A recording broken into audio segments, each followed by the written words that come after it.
The space around Earth's solar system had been quiet for millions of years. Stars twinkled in the darkness and planets moved in their slow dance around the sun. Nothing had ever disturbed this peaceful corner of the galaxy. Then everything changed. A flash of bright light appeared near the edge of the solar system. Then another. Then thousands more. The flashes grew bigger and brighter until they became massive ships.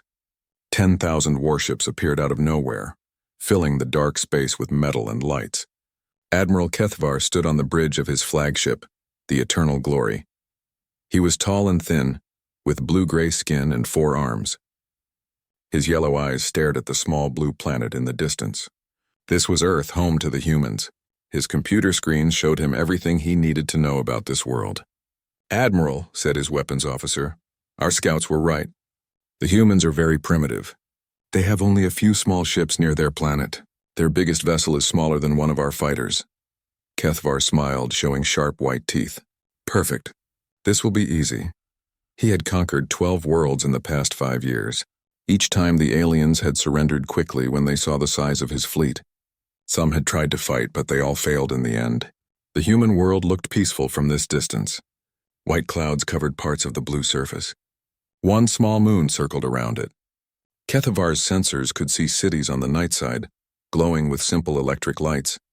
The humans didn't even know his fleet was here yet. "How many ships do they have?" Kethavar asked. "Our count shows maybe 50 vessels total," replied the sensor officer. "Most are clearly research ships or cargo haulers. We detect no military vessels of significant size." Kethvar laughed. 50 ships against 10,000. The humans probably thought they were alone in the galaxy. They were about to learn how wrong they were. "Open a channel to all ships," Kethvar ordered. "Begin standard approach formation. We will take our time with this one. Let them see us coming." The Imperial Armada began to move. The ships were huge and dark, built for war. Each one was longer than the tallest human buildings. They carried weapons that could destroy cities with single shots. Their shields could stop any attack the humans might try. As the fleet moved closer to Earth, Kethvar thought about his orders from the Emperor.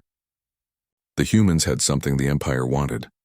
Their planet was rich in water and rare metals. More importantly, it was in a perfect location for controlling this part of the galaxy. Once the humans surrendered, Earth would become another Imperial colony. "Sir, we are now close enough to scan their planet properly," said the science officer. "Population appears to be around 8 billion. They have achieved basic spaceflight but haven't traveled beyond their immediate solar system." "Good," Kethvar said. "The more primitive they are, the easier this will be." The Admiral walked to the front of the bridge and stared out at Earth. It really was a beautiful planet. Blue oceans, green land masses, and white ice caps at the poles. It would make a nice addition to the Empire. "Prepare the standard surrender message," Kethvar ordered.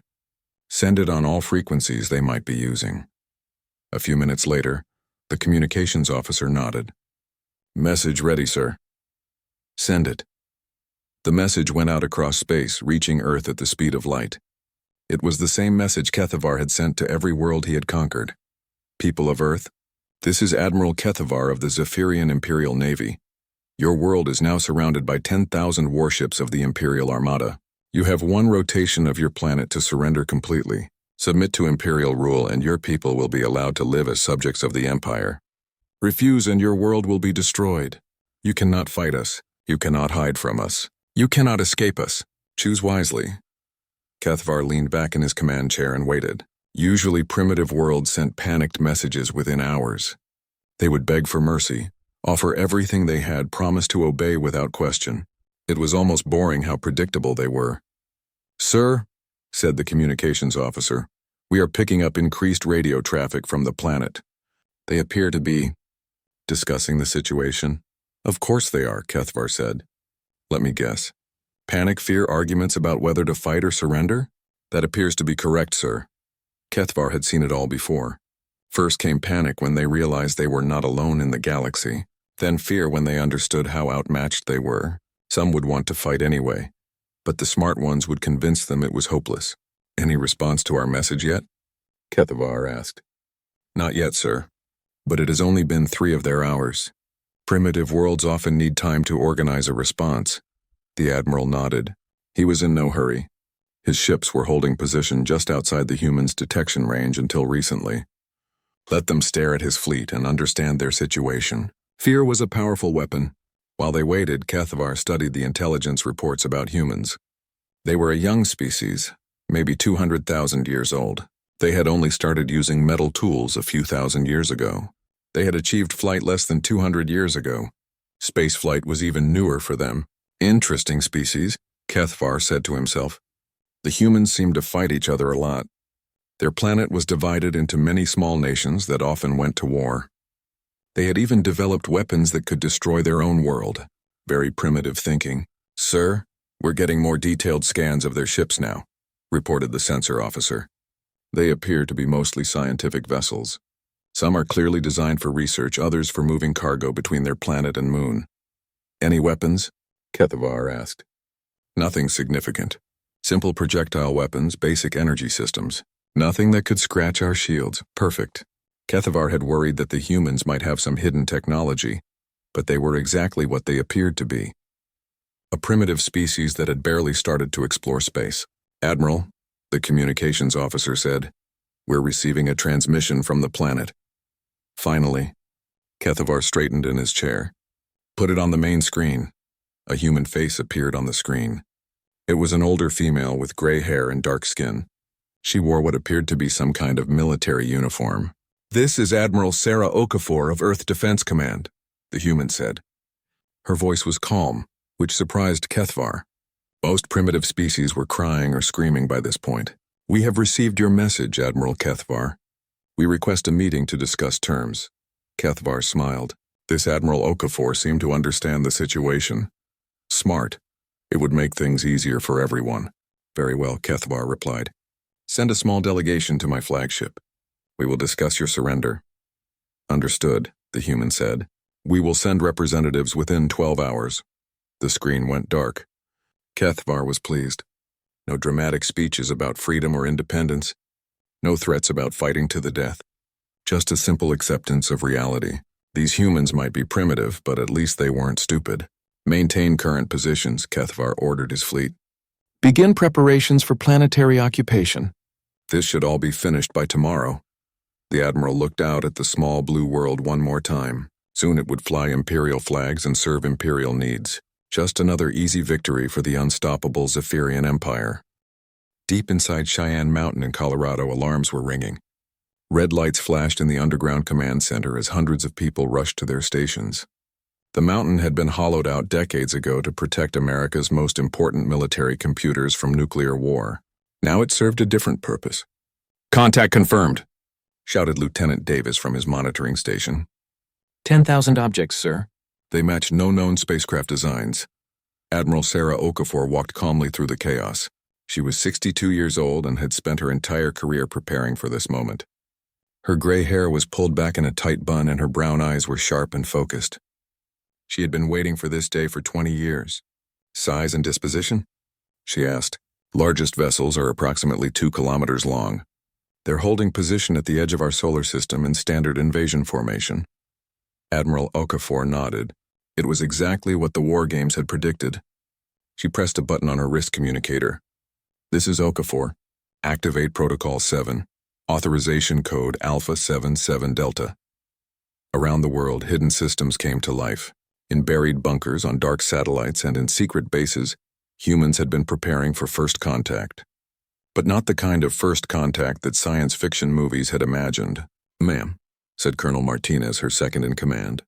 Global Defense Council is requesting immediate video conference. Put them through. The main screen showed the faces of leaders from around the world. President Chen from the North American Federation. Prime Minister Singh from the European Alliance. General Petrov from the Russian Republic. Admiral Tanaka from the Pacific Coalition. They all looked worried, but none of them looked surprised. Sarah, President Chen said, please tell me our people are ready. As ready as we can be, Madam President, Admiral Okafor replied. All hidden assets are coming online. Our deep space monitoring stations have been tracking them since they entered the system. What do we know about them? Asked Prime Minister Singh. Colonel Martinez stepped forward. Based on their ship designs and formation patterns, they match the profiles we developed from the Roswell incident. Most likely Zephyrian Imperial Navy. The Roswell incident. Most people thought it was just a weather balloon or a government cover-up. The truth was much more interesting. In 1947, a Zephyrian scout ship had crashed in New Mexico. The pilot had died, but the ship's computers were intact. For 78 years, humanity had been studying that technology. They had learned about the Zephyrian Empire, their expansion patterns, and their military tactics. They had learned that Earth was on the Empire's target list. Most importantly, they had learned that the Empire always underestimated primitive worlds. "Have they made contact yet?" General Petrov asked. "Standard surrender demand," Admiral Okafor said. "Same pattern they've used on 12 other worlds. They want our submission within 24 hours. "And our response?" President Chen asked. Admiral Okafor smiled for the first time since the alarm started. "We're going to give them exactly what they expect. Fear, panic, and eventual surrender." The world leaders looked confused. Admiral Tanaka spoke first. "Sarah, please explain." "The Zephyrians have conquered 12 worlds in the past decade. Every time they follow the same pattern. Show overwhelming force, demand surrender, accept submission, and move in to occupy. They've never faced real resistance because they only attack primitive worlds." Colonel Martinez brought up a holographic display showing the alien fleet. "But ma'am, they do have 10,000 ships. Even with all our preparations." "Miguel, how many of those ships are actually combat vessels?" Colonel Martinez checked his data. "Roughly 3,000, ma'am. The rest appear to be troop transports, supply ships, and colony vessels." "And how many ships do they think we have?" "Based on what they can see. Maybe 50 small research vessels." Admiral Okafor walked to the center of the room. "The Zephyrians are bullies. They're used to picking on planets that can't fight back. They scan a world, count the ships, and assume that's all there is. They never look deeper because they've never needed to." She gestured to the display. "What they don't know is that those 50 ships they can see are just decoys. Our real fleet has been hiding for decades." The truth was incredible. Since 1947, humanity had been preparing for war. Not just any war, but specifically war against the Zephyrian Empire. They had studied every piece of technology from the crashed scout ship. They had learned how Imperial sensors worked, what they looked for, and how to hide from them. The International Space Station that tourists could see was just for show. The real space infrastructure was invisible, weapon platforms disguised as space junk, manufacturing facilities hidden inside hollowed-out asteroids, research stations that looked like dead satellites. "Ma'am," said Captain Rogers from the lunar base, "Moon Base Alpha is ready. All weapon systems are charged and hidden. The Zephyrians still think we're just a research facility." Admiral Okafor nodded. Moon Base Alpha was humanity's greatest secret. From space, it looked like a small scientific outpost with maybe 100 people. In reality, it was a fortress with 5,000 personnel and weapons that could destroy starships. "What about the Mars colonies?" she asked. "All hidden installations are operational," reported Dr. Kim from Mars Command. "The Zephyrians can see our surface domes, but they have no idea about the underground cities." President Chen leaned forward. "Sarah, are you absolutely certain we can win this?" Admiral Okafor was quiet for a moment. "Madam President, the Zephyrians are more advanced than us in many ways. Their ships are bigger, their weapons are powerful, and they have centuries of experience. But they have one fatal weakness, which is, they're predictable. They've won every battle the same way for so long that they can't imagine losing. They see primitive worlds as helpless victims. They never consider that a primitive world might be pretending to be helpless." The conference room was silent. Everyone understood what Admiral Okafor was saying. Humanity's greatest weapon wasn't technology. It was the ability to be underestimated. "We've had almost 80 years to study them," she continued. "We know their ship designs, their tactics, their technology, and their weaknesses. Most importantly, we know they always accept surrender meetings. They like to see their enemies submit in person." Colonel Martinez looked worried. "Ma'am, you're not thinking of going aboard their ship?" "That's exactly what I'm thinking. Dr. Vasquez and General Torres have volunteered to accompany me." Dr. Elena Vasquez was humanity's leading expert on alien technology. General Marcus Torres was the head of Special Operations Command. Both had been training for this mission for years. "The plan is simple," Admiral Okafor explained. "We go aboard their flagship pretending to negotiate surrender. While we keep them distracted, our infiltration systems will map their entire fleet." She brought up another display showing tiny devices smaller than dust particles, nano-infiltrators, invisible to their sensors, capable of taking control of any computer system. Dr. Vasquez developed them based on Zephyrian technology, but improved far beyond anything they have. General Petrov shook his head. This is very risky, Admiral. If they discover your plan, then we fight them the hard way. But if this works, the war will be over in minutes instead of years. President Chen made the final decision. Do it, Sarah. The fate of humanity is in your hands. Admiral Okafor saluted. Yes, ma'am. All stations, this is Admiral Okafor. Begin final preparations for Operation Lighthouse. God help us all. Around the world and throughout the solar system, humanity prepared for the most important battle in their history. They had spent decades hiding their true strength. Soon, the galaxy would learn what humans were really capable of. The shuttle Olive Branch drifted slowly through space toward the massive Zephyrian flagship.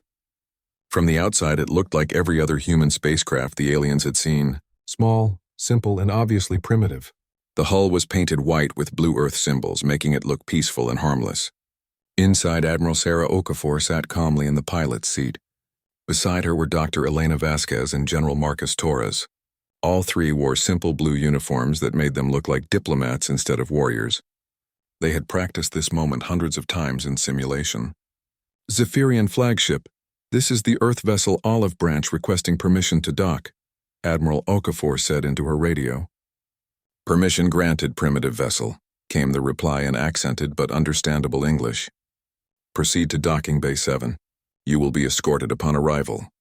Dr. Vasquez checked her equipment one last time. Hidden in her diplomatic bag were devices that looked like simple data tablets and recording equipment. In reality, they were the most advanced infiltration systems humanity had ever built. Each device contained billions of nanomachines smaller than viruses. Remember, she whispered, act impressed by their technology. Ask lots of questions. The longer we keep them talking, the more time our little friends have to spread through their systems. General Torres nodded. He was carrying what appeared to be official surrender documents and Earth's historical records. Hidden among the files were detailed scans of every Zephyrian ship they had encountered, plus complete tactical analysis of Imperial battle strategies. The shuttle shuddered as it entered the flagship's docking bay. Through the windows, they could see the inside of the alien ship. It was enormous. The docking bay alone was larger than most Earth buildings. Hundreds of smaller craft were parked in neat rows. Impressive, Admiral Okafor said out loud, knowing the aliens were listening to everything. I've never seen anything so large. That was a complete lie. Humanity's hidden shipyards had constructed vessels twice this size. But the Zephyrians didn't know that. As they walked down the shuttle's ramp, a group of alien soldiers surrounded them. The Zephyrians were tall and thin with blue-gray skin and 4 arms. They wore elaborate uniforms covered in medals and symbols. Their weapons were clearly advanced energy rifles. Welcome aboard the Eternal Glory, said the lead soldier. I am Commander Vextar. You will follow me to Admiral Kethvar. The humans walked through corridors that stretched for hundreds of meters. Everything was made of dark metal decorated with golden designs. Computer screens showed star maps and ship status reports. Alien crew members stopped to stare at the primitive humans. Dr. Vasquez made sure to look amazed by everything. Your technology is incredible, she said to Commander Vextar. How do you power a ship this large? Fusion reactors, the alien replied proudly. Each one produces more energy than your entire planet uses. What he didn't know was that human ships used quantum reactors that made fusion power look like campfires. But Dr. Vasquez acted impressed while secretly recording every detail about their power systems. They entered a massive elevator that carried them up through the ship. General Torres counted floors and memorized the layout. The elevator had transparent walls that showed the ship's interior. Engineering decks, weapon batteries, crew quarters, and command centers were all visible. Your ship is like a flying city, General Torres said with fake wonder. This is just one ship, Commander Vextar said. We have 10,000 vessels in our fleet. Your entire world could not build even one of them. Another lie they had to pretend was true. Earth's hidden shipyards had already built a fleet that would shock the galaxy. But for now, humanity had to act weak and helpless. The elevator stopped at the command deck. They walked through more corridors until they reached the bridge. Admiral Okafor had seen pictures of Zephyrian command centers, but the real thing was still impressive. The bridge was huge, with dozens of workstations and massive view screens showing space outside. Admiral Kethvar sat in a chair that looked more like a throne. He was larger than the other aliens, with darker skin and more elaborate clothing. His yellow eyes studied the humans like a cat watching mice. "So," he said in a deep voice, "you are the leaders of this primitive world." "I am Admiral Sarah Okafor, representing Earth's unified government," she replied. "These are Dr. Elena Vasquez, our chief scientist, and General Marcus Torres, our military commander." Kethvar laughed. "Military commander? General, how many soldiers do you command?" "Approximately 12 million personnel across all branches," General Torres replied truthfully. The alien admiral laughed even harder. 12 million. I have more soldiers than that on this ship alone. Your entire military could not crew one of our smaller vessels." The humans looked appropriately intimidated. In reality, Earth's military was much larger and better equipped than what General Torres had admitted. But the aliens didn't need to know about the hidden armies, the secret bases, or the weapons that could level mountains. "Please sit," Admiral Kethvar said, gesturing to small chairs that had been brought for the humans. "Let us discuss your surrender." Dr. Vasquez opened her bag and pulled out her recording devices. To the aliens, they looked like simple human technology. She placed them on the table and activated them with subtle hand gestures. "With your permission, Admiral, I would like to record our discussion for Earth's historical archives," she said. "Of course," Kethvar replied. "Let your people remember this day when they became subjects of the Empire." What he didn't realize was that Dr. Vasquez had just released billions of nano-infiltrators into the ship's air system. The tiny machines were already spreading through every corridor, seeking out computer terminals and communication arrays. They would remain invisible to Zephyrian sensors while quietly taking control of every system on the ship. "We understand that resistance is hopeless," Admiral Okafor said, "but we hope you might show mercy to our people. They have never known war on this scale." "Your people will be treated fairly as long as they obey Imperial law," Kethvar replied. "Those who resist will be punished. Those who serve the Empire loyally will prosper." General Torres pulled out what appeared to be Earth's surrender documents. "We have prepared a complete inventory of our world's resources and military assets," he said. "Everything is here." The documents looked impressive, filled with charts and numbers. They showed Earth's population, industrial capacity, and military strength. Every number was carefully calculated to make humanity look weak but useful. Admiral Kethvar barely glanced at the papers. He was more interested in studying the humans themselves. "Tell me," he said, "do your people fear death?" "Very much," Admiral Okafor replied. "We are a young species. Most humans have never seen real violence," another lie. Humanity had been fighting wars for thousands of years. Earth soldiers were experienced, tough, and well-trained. But the aliens expected primitive peoples to be afraid, so the humans acted afraid. While they talked, Dr. Vasquez's nano-infiltrators were working throughout the ship. They found the main computer core and began copying everything. Ship designs, weapon specifications, crew lists, communication codes, and tactical databases were all downloaded and transmitted to hidden receivers. The nanomachines also found something else: the complete roster and locations of every ship in the Imperial fleet. Within minutes, tiny invisible infiltrators were spreading to thousands of other vessels through supply tubes, communication links, and docking connections. "Admiral Kethvar," Dr. Vasquez said, "your technology fascinates me. Would it be possible to see some of your scientific equipment? As a researcher, I would love to learn from your advanced civilization." The alien admiral smiled. He enjoyed showing off Imperial superiority. "Commander Vextar, give these humans a tour of our laboratories. Let them see what real science looks like." For the next 2 hours, the humans were shown through the ship. They asked simple questions and acted amazed by everything they saw. The aliens enjoyed explaining how much more advanced they were than primitive humanity. What they didn't notice was that Dr. Vasquez's recording devices were actually quantum computers, more powerful than anything on the alien ship. Every system they observed was being analyzed, copied, and understood. Humanity's scientists would soon know more about Zephyrian technology than the Zephyrians themselves. When the tour ended, they returned to the bridge. Admiral Kethvar was reviewing Earth's surrender documents with his staff officers. "Your terms are acceptable," he announced. "Your world will become an imperial colony. Your people will work for the Empire. Your resources will serve our needs. In return, we will not destroy your civilization." "Thank you for your mercy, Admiral," Admiral Okafor said with a bow. When will the occupation begin? Tomorrow. My fleet will take positions around your planet. Resistance is futile, so I trust your people will cooperate. The humans gathered their belongings and prepared to leave. Dr. Vasquez made sure to pack her recording devices carefully. The nano-infiltrators had finished their work, but she had to maintain the act until they were safely back on their shuttle. Admiral, she said as they reached the door, I have one small request. As a scientist, would it be possible to observe your fleet's demonstration of power? We have never seen weapons of such magnitude. Kethvar smiled cruelly. An excellent idea. Tamordon was breaking over Luna Base 7 when Admiral Kethvar gave the order. The small research station sat in a crater on the moon's surface, looking peaceful and innocent. Solar panels glinted in the sunlight. Communication dishes pointed toward Earth.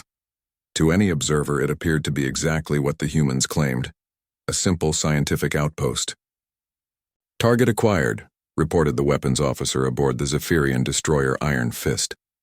The ship had moved into position exactly as planned, close enough to Earth that billions of humans could see what was about to happen. Admiral Kethvar sat in his command chair aboard the flagship Eternal Glory, watching through his view screen. He wanted the humans on Earth to witness Imperial power. Fear was an excellent tool for controlling primitive species. All human personnel have been evacuated from the base, Commander Vextar reported. Our scanners show no life signs. Excellent, Kethvar replied. We are not monsters. We destroy property, not people.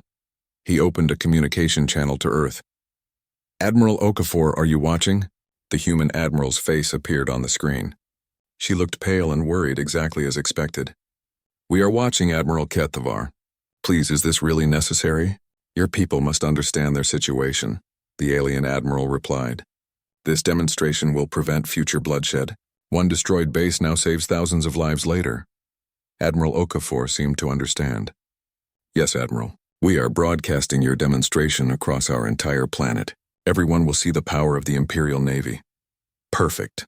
Kethvar smiled as he thought about billions of humans watching their moon base destroyed. After this, there would be no talk of resistance. Earth would submit completely.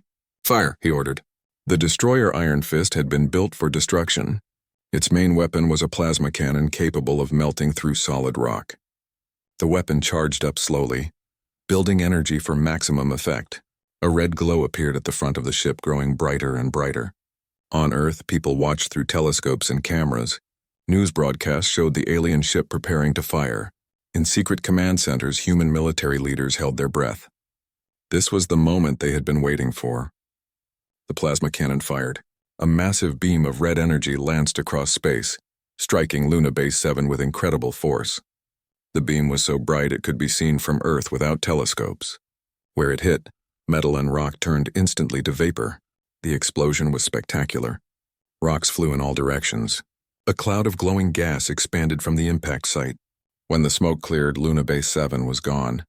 Nothing remained but a crater filled with melted stone. Magnificent, Admiral Kethvar said with satisfaction. Send that recording to every human government. Let them show it to their people. He opened the channel to Admiral Okafor again. The human woman looked shocked and terrified. Her hands were shaking as she stared at the destruction. Do you understand now? Kethvar asked. This is what happens to those who oppose the Empire. Your base had no weapons, no shields, no defenses. It was destroyed in seconds. Yes, Admiral Okafor whispered. We understand. Good. Tomorrow my fleet will begin the occupation of your world. Prepare your people to welcome their new rulers. The communication ended. Admiral Kethvar leaned back in his chair, pleased with himself.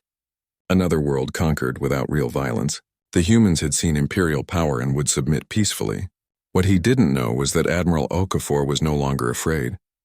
In fact, she was smiling. Earth command to all stations, she said over the secure channel. The aliens have just made a terrible mistake. They destroyed Luna Base 7, which was exactly what we wanted them to do. In the secret command bunkers, human officers looked confused. Colonel Martinez spoke for all of them. Ma'am, how is destroying our base a good thing? Because Luna Base 7 was not our real moon base, Admiral Okafor explained. It was a decoy.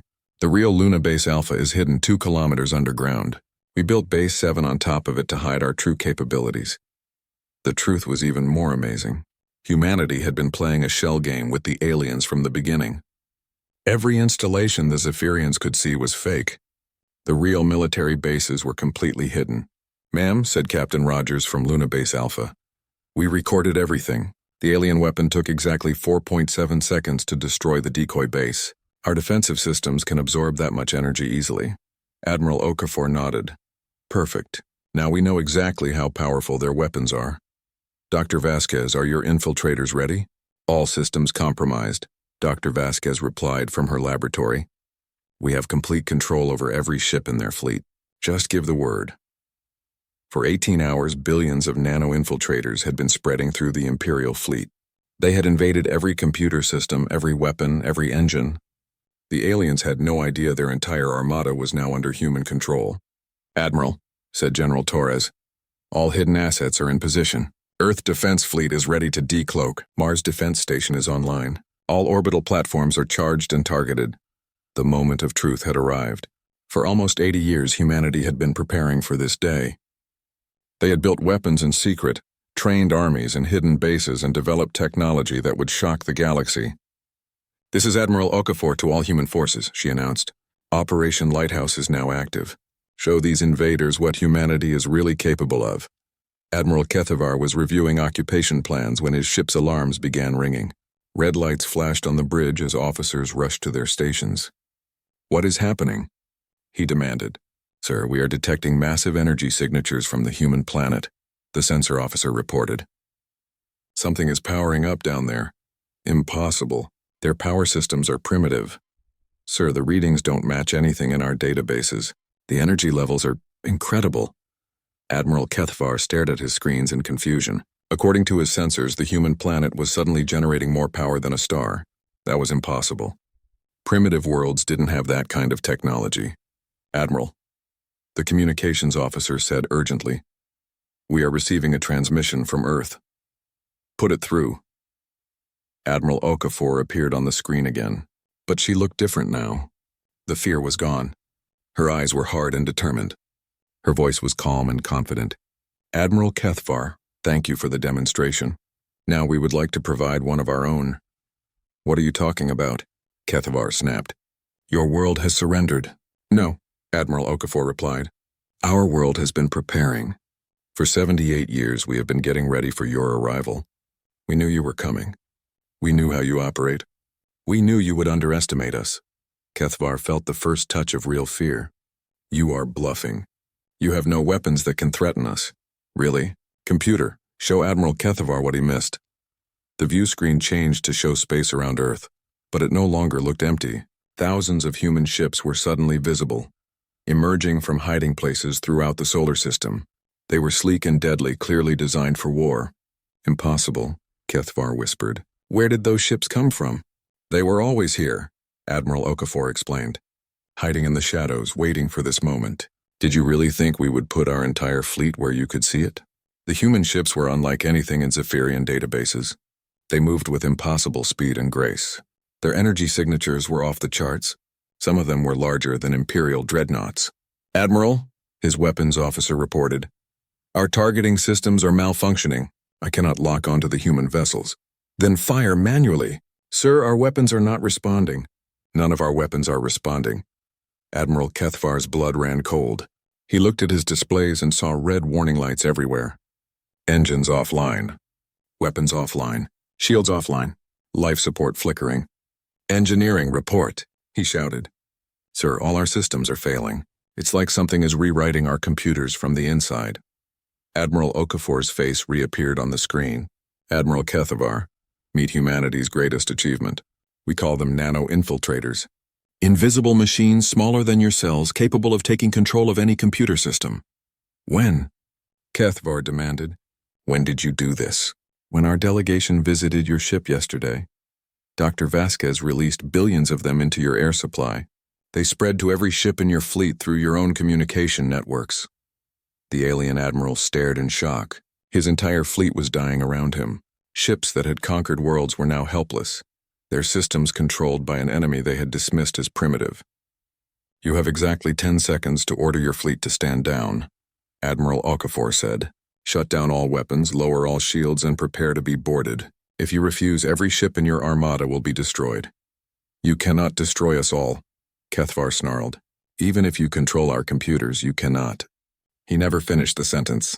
At exactly 3.7 seconds after Admiral Okafor's ultimatum expired, every ship in the Imperial fleet began to die. It happened faster than thought. Fusion reactors destabilized in perfect cascade path. Space around Earth was filled with debris and emergency beacons. Where 10,000 Imperial warships had once threatened humanity, now only wreckage remained. Escape pods drifted among the ruins, carrying the survivors of the greatest military disaster in galactic history. Admiral Kethvar floated in his personal escape pod, staring through the small window at the destruction. His flagship, the mighty Eternal Glory, was gone, split in half when its own weapons fired into the reactor core. He was alive only because the human nanomachines had been programmed to preserve life support long enough for evacuations. This is impossible, he whispered to himself. How could primitives defeat the Imperial Navy? His pod's communication system crackled to life. Imperial survivors, this is Earth Defense Command. Medical and rescue ships are approaching your positions. You are now under human protection. Through his window, Kethvar could see the human rescue fleet approaching. The ships were beautiful and advanced, nothing like the primitive vessels his intelligence had reported. They moved with grace and purpose, their hulls gleaming in Earth's sunlight. One of the rescue ships approached his pod. It was larger than an Imperial destroyer, but shaped like an elegant bird. Gentle tractor beams pulled his pod into a docking bay filled with other survivors. Kethvar had expected to be treated as a prisoner or executed as an enemy. Instead, human medics were waiting to help injured aliens. Admiral Kethvar? A human woman approached his pod as it opened. She was young, with kind eyes, and wore medical robes. I'm Dr. Sarah Chen. Are you injured? No, Kethvar replied, confused by her gentle tone. You are not going to execute me? Dr. Chen looked shocked. Execute you? Of course not. You're a refugee now. We're here to help. The concept made no sense to Kethvar. In Imperial space, defeated enemies were killed or enslaved. But these humans were treating their former attackers like guests. Alien survivors were being given food, medical care, and comfortable quarters. Doctor, Kethvar said as she checked his health, I came here to conquer your world. I threatened to destroy your people. Why are you helping me? Because that's what humans do, she replied simply. War is over. Now comes healing.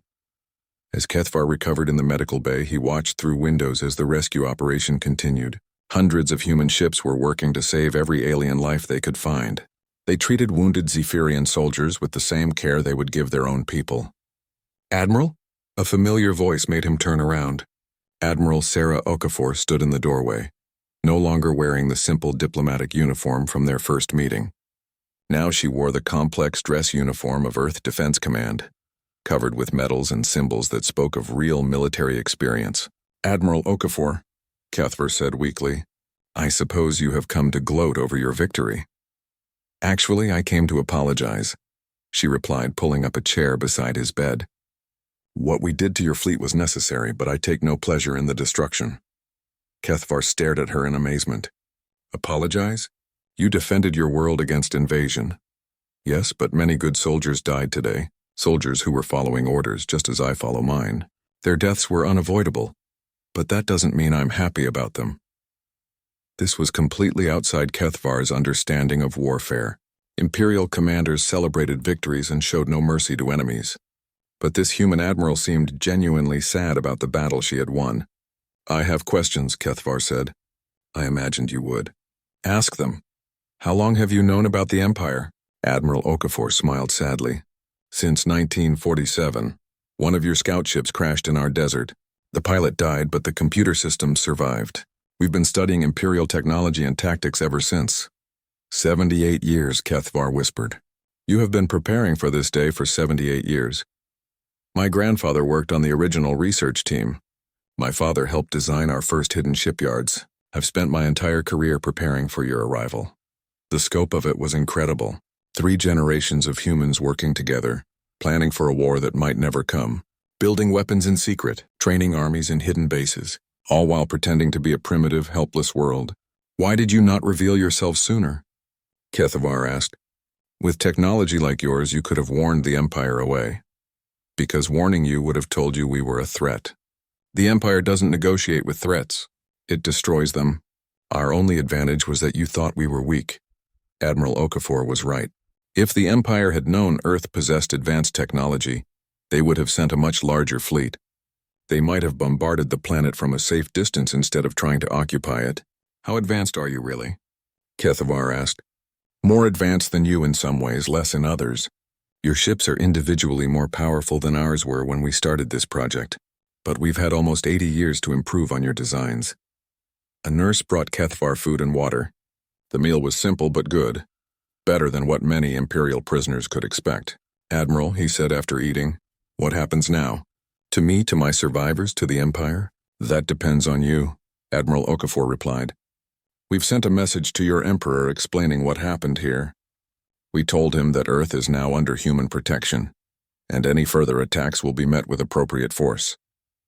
The Emperor will be furious. He may send a larger fleet, we hope not.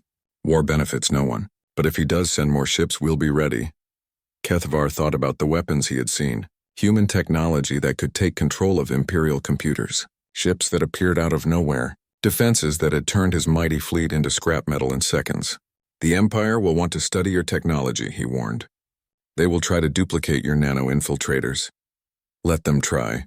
What they don't know is that our nano-machines were programmed with a complete understanding of Imperial systems. They won't work on any other technology. Another surprise. The humans had designed their ultimate weapon specifically to fight the Zephyrian Empire. It was useless against anyone else, but perfectly suited for this exact battle. Admiral Okafor, Kethavar said, I need to understand something. You could have destroyed my fleet without warning. Killed all of us before we knew what was happening. Why did you give us time to evacuate? The human admiral was quiet for a long moment. Because we're not the Empire, Admiral. We don't believe in unnecessary killing. War is about protecting what you love, not destroying what you hate. Over the next few days, Kethavar learned more about humanity than he had ever wanted to know. The survivors were housed in comfortable facilities on Earth's moon. They were given access to communication systems, entertainment, and even educational programs about human culture. Dr. Elena Vasquez visited him several times to explain how the nano-infiltrators worked. She showed him the tiny machines under powerful microscopes and explained their programming, with genuine enthusiasm for the science involved. The fascinating thing, she said, is that they're based on your own technology. We just made them smaller and smarter. General Marcus Torres discussed military tactics with Kethavar, sharing insights about the battle that had destroyed his fleet. The human general treated him like a fellow professional, rather than a defeated enemy. Your formation was excellent for intimidation, Torres explained. But it left you vulnerable to coordinated system attacks. If you had spread your ships out more, it would not have mattered, Kethavar replied. Once your machines were in our computers, we were helpless. True, but the principle remains important for future operations. Future operations. Kethavar realized that the humans were sharing military knowledge with him. They were treating him like an ally rather than a prisoner. After a week of recovery, Kethavar was brought to a meeting room where Admiral Okafor waited with several other human leaders. Maps of the galaxy covered the walls, showing Imperial territory and the locations of other alien civilizations. Admiral, Okafor said, we have a proposal for you. I am listening. The Empire has conquered 12 worlds in the past decade. According to our intelligence, 3 more invasions are planned. We would like your help in contacting those worlds.